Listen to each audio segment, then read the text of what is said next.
Assalaamu calaykum. Waa muuqaallo cusub oo taxane ah kuwaas oo aynu ku duubi doono haddii Allaha awoodda lahi idmo gorfayn aynu gorfaynano dhiganaha dhaxalka ah ee Hawaale Waran kaas oo uu qoray abwaanka weyn ee qaaliga ah Allaha shaafiye Maxamed Warsame Hadraawi qaybtii koobaad. Haddii Allaha idmo waxa aan muuqaaladan idinkula wadaagi doonaa gorfaynta iyo gumac muujinta dhiganaha dhaxalka ah ee Hawaale Waran. Gorfaynta dhiganahan waxa aan ka istaagi doonaa dhowr qaybood oo aan u kala qaybiyay. Qaybta koobaad, istultaagidda tusmada dhiganaha aniga oo tilmaamaya mowduucyada uu qoraagu dhiganahan kaga hadlay, aniga oo mid kasta ku dulhakasho aanan ku raagayn, sidoo kalena aanan kor xaadinaynin anfici karta qofkii aan dhiganahan akhriyin, kii akhriyayna u noqonaysa dib ugu noqosho iyo xasuusin fiican. 2. Tilmaamidda waxyaabaha uu dhiganuhu ku fiican yahay ee ammaan looga dhigi karo. 3.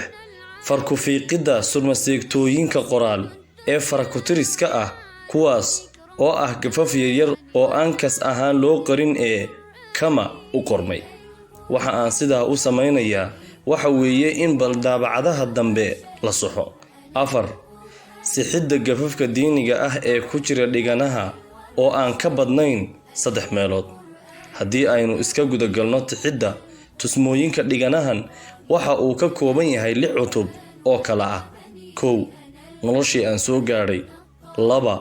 Soomaalida iyo xoolaha. 3. Guur iyo geedi nololeed. 4. Xaaladda maanta. 5. Abuurta iyo ibliiska. 6. Sancad iyo saymo. Qormadeena koobaad waxa aynu ku dul hakan doonaa cutubka koobaad ee noloshii aan soo gaadhay idamalle. Waxa uu abwaanku ka hadlay dadkii awoowayaasheen iyo ayeeyooyinkeen ee uu isagu soo gaadhay, sida ay ahaayeen iyo sumadda noloshoodii ay ku noolaayeen. Waxa uu ku tilmaamay 1. Dad la dagaalama hunguriga oo aad iyo aad uga dhiidhiya foolxumadiisa. Waxa jira waxyaabo badan oo ay gunnimo u yaqaaneen, taas ayaana uu ka mid ahaa hungurigu. Heer ay ka tiriyeen hadallo murti leh iyo mahmaaho mahadho noqotay, sida mahmaahda odhanaysa nin soori kaa qaaday waa nin seefi kaa qaaday, oo ay ka wadaan muc iyo macno ahaan in qofka hunguriga badan uu ka dhigan yahay qof dhintay oo aan noolayn, waayo milge iyo maamuus midna ma laha oo aragti aan isaga hunguriga ahayn oo uu ixtiraamayaaba ma jirto. 2. Nolol la iskaalmaynayay oo dadku isgarab taagnaa. Waxa uu tilmaamay in qofku danta guud ka hormarin jiray dantiisa gaarka ah, oo haddii uu tiisa hormariyo loo yaqaanay dhabcaal aan cidna danayn, isla kanna laga sameeyey murti dhaxalgal ah. 3.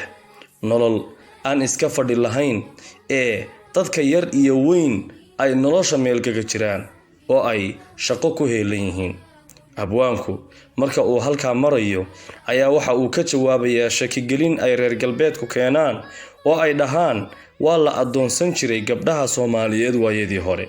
Waxaana uu ugu jawaabay in ay ahayd qof nool oo nolosha dacalka ka jirta. In ay shaqo qabatana waxa keensanaysay nolosha adag ee dadku ku jiray. 3. Nolol la kala dambeeyo oo qofka weyn la ixtiraamayo haddii uu isagu surmaseegto gaf arko oo uu isaga oo ku saxaya kumaago ama uu wax kugu dhuftana aan cidi la hadlayn, xataa adigaaga uu ku dilayo ama kumaagayo. 4. Nolol doqonnimada aan aqoon ee taqaana Ilaahay waxa uu ka rabo aadmiguna waxa ay kaga gudboon yihiin ee ay gudaan. Waxa aan ku soo koobayaa hadal uu Hadraawi dadka ku asteeyay oo uu yidhi waxa ay ahaayeen dad noloshoodu ay ku fadhido waxa uu Alle adoonka ka rabo. Marka aad akhrido astaamaha iyo sumadda uu abwaanku dadka ka sheegayo, waxa aad ka shakiyaysaa dadkeena maanta ee aynu arkaynaa in ay dadka ka soo jeedaan. Waa Sakariya Haaruni oo idinkaga tegaya inta aan muuqaal kale oo xiiso badan ku kulmi doono. Assalaamu calaykum waraxmatullaahi wabarakaatuh.